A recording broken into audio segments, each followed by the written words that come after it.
اور کوئی سوال؟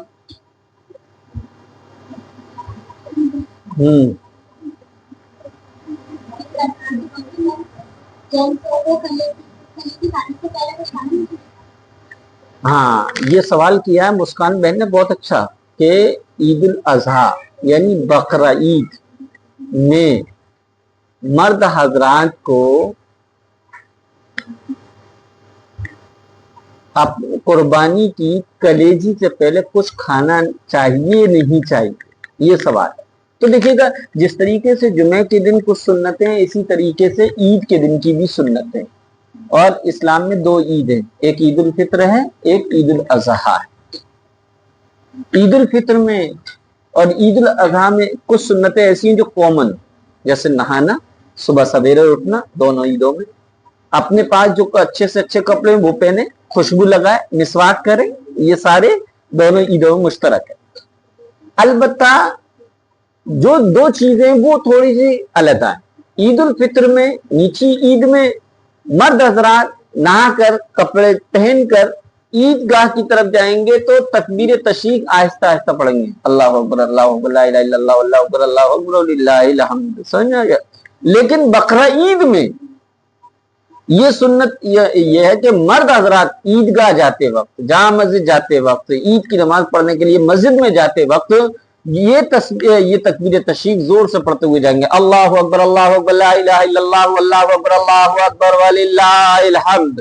یہ دوسری ایک چیز عید الفطر میں، عید الفطر یعنی میٹھی عید میں سنت یہ ہے کہ مرد حضرات عید کی نماز پڑھنے کے لیے مسجد جائیں، عیدگاہ گاہ جائیں، جامع مسجد جائیں تو کچھ کھا کر جائے، کچھ بھی کھا کر جائے، چاہے میٹھا ہو چاہے نمکین ہو۔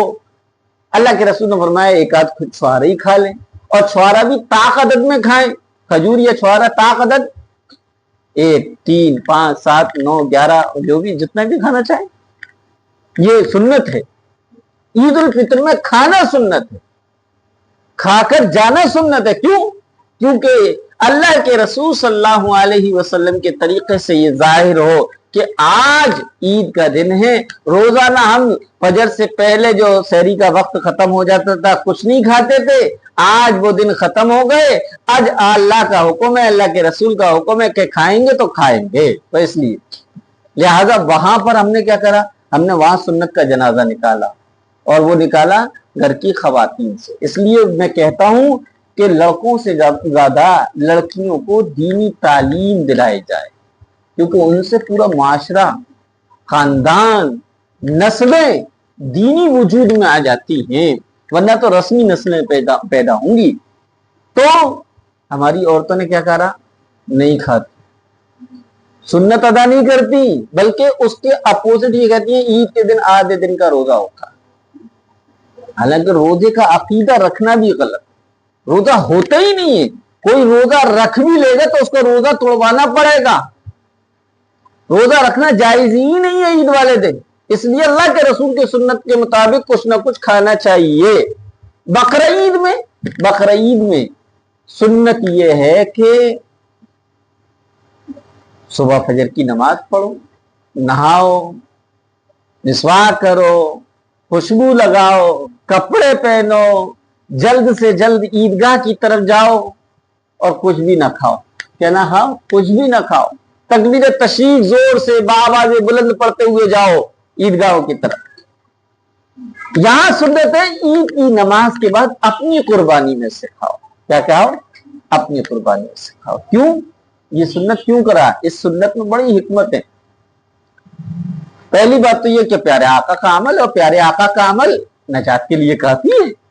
پیارے آقا کی سنت بھئی ہماری نجات کا ذریعہ بنے گی، اور ہمارے لیے ہم جو اللہ کے رسول صلی اللہ علیہ وسلم کو پیغمبر اور نبی مانتے ہیں، ہمارے ماں باپ آپ پر قربان ہو، ہمارے لیے اتنا کافی ہے کہ یہ اللہ کے رسول کی سنت ہے۔ دوسرا اس کے فائدے کیا ہیں؟ اللہ کے رسول نے فرمایا بقرہ عید میں کچھ کھانا نہیں ہے، عید پڑھنا ہے، اور پھر اس کے بعد اپنی قربانی سے کھاؤ۔ کیوں کہا؟ اس میں بڑی حکمت یہ ہے کہ انسان کے اوپر خود پہ گزرتی ہے تو اس کو پتہ لگتا ہے۔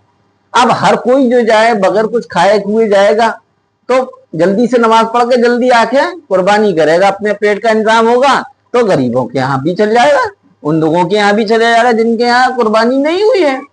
तो लिहाजा ईद बकरा ईद में कलेजी मकसूद नहीं है, बल्कि अपनी कुर्बानी से खाना मकसद है, यही सुन्नत है। और ये इसलिए सुन्नत है कि भाई जल्दी से जल्दी लोग बात कुर्बानी करके खुद भी पकाएंगे, दूसरों को भी पका हुआ या कच्चा पहुंचाएंगे। लेकिन जिनके यहाँ कुर्बानी नहीं होती उनके यहाँ जरूरी नहीं कि वो गाय कुर्बानी से कलेजी खाएं या कुछ और खाएं। अब कलेजी इतनी सी निकलती है और कलेजी वो कलेजे फाड़ती है, नंदे देवरानियां जिठानियां आपस में लड़ी बड़ी रहती हैं कि दो बोटी भेजी है कि 3 बोटी भेजी है कि हमारे यहाँ तो ये भी नहीं भेजा। तो आम आदमी के हिस्से में कहां से आएगी कलेजी? जब आम आदमी के हिस्से में कलेजी नहीं आएगी तो दीन पर अमल कैसे होगा, सुन्नत नबी पर अमल कैसे होगा? तो पता चला कि ये जो अपनी तरफ से बना लिया है कलेजी खाना सुन्नत है, ये ही गलत। कलेजी खाना सुन्नत नहीं, कुर्बानी जो कर रहे हैं जिन पर कुर्बानी वाजिब है वो ईद के दिन अपनी कुर्बानी से खाएं, उनके लिए ये सुन्नत है।